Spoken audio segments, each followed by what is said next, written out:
Hello friends, இன்னைக்கு ரொம்பவே ஒரு ஹெல்தியான வெயிட் லாஸ் ரெசிபி தான் பார்க்க போகிறோம். இது ரொம்ப டேஸ்டியாகவும் இருக்கும்.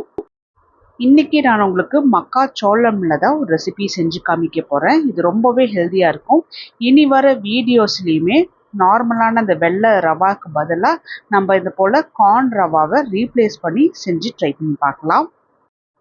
இன்னைக்கோட ரெசிபிக்கு பவுலில் நான் 1.5 டம்ளர் மக்காச்சோளம் ரவா எடுத்திருக்கேன். மக்காச்சோளம் ரவாவில் ஃபைபர் கண்டென்ட் அதிகமாக இருக்கிறதுனால நல்ல டைஜஷன் கொடுக்கும். இதில் antioxidants, B vitamins, minerals எல்லாம் இருக்கிறதுனால ஐசைட்டை இம்ப்ரூவ் பண்ணி கொடுக்கும். ஹார்ட் ஹெல்த்துக்குமே ரொம்பவே நல்லது. இது மக்காச்சோளமோட ரவாங்கிறதுனால இது குளூட்டன் ஃப்ரீயாகவும் இருக்கும் நேச்சுரலாகவே. இந்த மக்காச்சோளம் ரவா நமக்கு பக்கத்தில் இருக்கிற டிபார்ட்மெண்டல் ஸ்டோர்லேயே தான் கிடைக்கும். உங்களுக்கு ஈஸியாக இருக்கணுங்கிறதுக்காக நான் இதை உங்களுக்கு ப்ராடக்ட்ஸ்லேயுமே ஆட் பண்ணியிருக்கேன். நீங்கள் விருப்பப்பட்டால் வாங்கிக்கலாம்.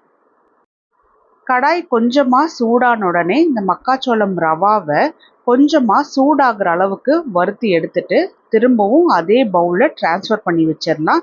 ஏன்னா அப்போ தான் ரவா ஒன்றுக்கு ஒன்று ஒட்டாமல் இருக்கும்.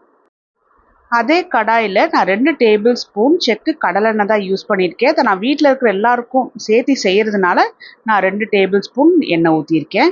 இதில் 1/4 டீஸ்பூன் ஜீரகம், 1/4 டீஸ்பூன் உளுத்தம் பருப்பு, 1/4 டீஸ்பூன் கடலைப்பருப்பு, கொஞ்சமாக முந்திரி பருப்பு, மிதமான சூட்லேயே இது எல்லாத்தையுமே நல்லா வறுத்து எடுத்துட்டு கொஞ்சமாக கருவேப்பிலையும் போட்டு இதையுமே வறுத்து எடுத்துக்கலாம். காரத்துக்காக நான் ஒரு 3 பச்சை மிளகாவை 2ஆக கீத்தல் போட்டு சேர்த்திருக்கேன். பச்சை மிளகாவுமே நல்லா வதங்கி வரும் இல்லையா, அது போல் நல்லா வதக்கி எடுத்துக்கணும். அப்போ தான் நல்லா டேஸ்ட்டாக இருக்கும். இதில் நான் 2 நார்மல் சைஸ் வெங்காயத்தை சின்ன சின்னதாக கட் பண்ணி சேர்த்தி மீடியம் டு ஹை ஃப்ளேமில் வச்சு நல்லா லைட்டாக ப்ரௌன் கலர் ஆகிற அளவுக்கு வதக்கி எடுத்துக்கணும். அதாவது வெங்காயம் கொஞ்சம் லைட்டாக சுருங்கி வரும்ல, அந்த ஸ்டேஜ் வரைக்கும் வறுத்தி எடுத்துட்டு சின்ன சின்னதாக கட் பண்ணின 4 பீன்ஸ், 2 கேரட், கொஞ்சமாக முட்டைகோஸ், ஒரு குடமிளகா, உங்களுக்கு எந்த காய்கறிகள் விருப்பமாக இருக்கோ அந்த காய்கறிகள் நீங்கள் சேர்த்தி இது போல் நல்லா கலந்துட்டுக்கலாம். இந்த ஸ்டேஜ்லேயே தண்ணி ஊற்ற வேண்டாம், காயோட டேஸ்ட் இருக்காது. இப்போது காய் எல்லாத்துக்குமே தேவையான அளவுக்கு கொஞ்சமாக கல்லுப்பு சேர்த்தி நல்லா கலந்துட்டுட்டு மூடி வச்சு நல்லா வேக வச்சு எடுத்துக்கணும். மூடி வச்சு வேக வைக்கும்போது அந்த ஸ்டீமில் தண்ணியில் நல்லா வெந்து வரும். ஸோ தண்ணி சேர்த்து நம்ம வேக வைக்க வேண்டிய அவசியம் இல்லை. அதே போல் நல்ல டேஸ்ட்டும் இருக்கும். அதில் காய் எல்லாமே சின்ன சின்னதாக கட் பண்ணி சேர்த்தினால 10 நிமிஷத்துலேயே காய் நல்லா வெந்து வந்திருக்கு. இது ஒரு முறை நல்லா கலந்துட்டுட்டு 2 நார்மல் சைஸ் தக்காளி இது போல் நான் அரைச்சி சேர்த்திருக்கேன். இதையுமே காயோட சேர்த்தி நல்லா கலந்துட்டு வரணும். இந்த ஸ்டேஜ்லேயுமே தண்ணி ஊற்றாதீங்க. நல்லா கலந்துட்டு தக்காளி ஒரு முறை அப்படியே ஒரு கொதி வந்ததுக்கு அப்புறமா 1 டம்ளர் ரவாக்கு 1.25 டம்ளர் அளவுக்கு தண்ணி, அது கணக்குப்படி மிக்சி ஜார்லேயும் ஊற்றி நான் சேர்த்திருக்கேன். மீதி டம்ளராகவும் ஊற்றியிருக்கேன். இது கணக்குப்படி தான் நான் அளவெடுத்து ஊற்றியிருக்கேன். இதை ஒரு முறை நல்லா கலந்துட்டுட்டு இந்த ஸ்டேஜில் டேஸ்ட்டுக்கு பார்த்துக்கோங்க. டேஸ்ட்டுக்காக நான் ஒரு 1/4 டீஸ்பூன் சாம்பார் பொடி சேர்த்திருக்கேன், உப்பும் சேர்த்திருக்கேன்.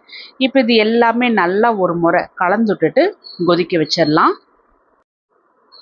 தண்ணி நல்லா கொதிச்சு வரணும். இப்போ பாருங்கள், எல்லா பக்கமும் நல்லா கொதிச்சு வந்திருக்கு இல்லையா. இதுக்கப்புறமா வறுத்து வச்சுருந்த மக்காச்சோளம் ரவாவை சேர்த்திக்கணும். இப்படி போல் ரவா வறுத்து சேர்த்திக்கிட்டோம் அப்படின்னா ஒன்றுக்கு ஒன்று ஒட்டாமல் இருக்கும். மீடியம் டு ஹை ஃப்ளேமில் வச்சு ரவாவை நல்லா இது போல் கிளறி எடுத்துக்கணும். சுகர் இருக்கிறவங்கெல்லாம் அரிசி ரவா நம்ம சாப்பிட்றதுக்கெல்லாம் யோசிப்பாங்களே, அவங்களுக்குலாம் இது ரொம்பவே ஒரு ஹெல்ப்ஃபுல்லான ஒரு ரெசிபியாக இருக்கும். அது மட்டும் இல்லாமல் வெயிட் லாஸ் பண்ணுறவங்க ரொம்ப வெயிட்டாக இருக்குது அப்படின்னு கொஞ்சம் கூட நான் அரிசியை சேர்த்தாமல் செய்யணும், அது போல் ஒரு மைண்ட் செட் இருக்கிறவங்களுக்கு இது ரொம்பவே சூப்பராக செஞ்சு சாப்பிட்லாம். 5 நிமிஷத்துலேயே ரவா நல்லா வெந்து வந்துடும். ஏன்னா ஏற்கனவே வறுத்தெடுத்துருக்கறனால இது ஒரு முறை நல்லா கலந்துட்டுட்டு கடைசியாக நான் சின்ன சின்னதாக கட் பண்ணி வச்சுருந்த கொத்தமல்லியும் தூவி விட்டு நல்லா கிளறி விட்டுற வேண்டியதான். அவ்வளோதான். ரொம்ப சூப்பராக டேஸ்டியான மக்காச்சோளம் ரவாவில் கிச்சடி ரெடி பண்ணியிருக்கோம். இதை நல்லா கலந்துட்டுட்டு ஒரு 10 நிமிஷம் டிஸ்டர்ப் பண்ணாமல் மூடி வச்சிடலாம்.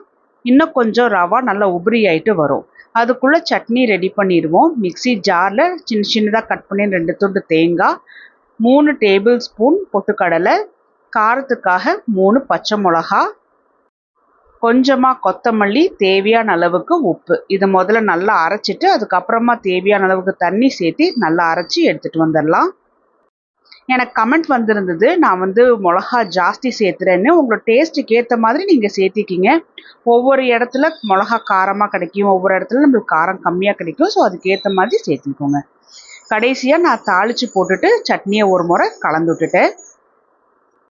மக்காச்சோளம் ரவா கிச்சடியும் பாருங்கள் நல்லாவே உபரி வந்திருக்கு. இது ஒரு முறை நல்லா கலந்து விட்டுட்டு சாப்பிட்லாம். நான் வீட்டில் இருக்கிற எல்லாருக்குமே இதை நான் செஞ்சு கொடுத்துருக்கேன். எல்லாருமே ரொம்ப விரும்பி சாப்பிட்டாங்க. நீங்களும் ட்ரை பண்ணி பார்த்துட்டு சொல்லுங்கள். இது போல் ரெசிபீஸ் வெயிட் லாஸ் பண்ணுறவங்க, வெயிட் மேனேஜ் பண்ணுறவங்க, சுகர் இருக்குன்னு நினைக்கிறவங்க, இது சாப்பிடும்போது நமக்கு வெயிட் லாஸில் நம்ம இருக்கிறோம், நம்ம டயட் ஃபுட் சாப்பிட்றோம் அப்படிங்கிற ஒரு ஃபீல் இருக்காது. அது மட்டும் இல்லாமல் நல்லா ஹெல்த்தியாகவும் சாப்பிடுவோம். இது போல் அரிசி இல்லாத ரெசிபீஸ்க்கு நம்ம சேனலை சப்ஸ்கிரைப் பண்ணி வச்சுக்கோங்க. ட்ரை பண்ணியும் பாருங்கள்.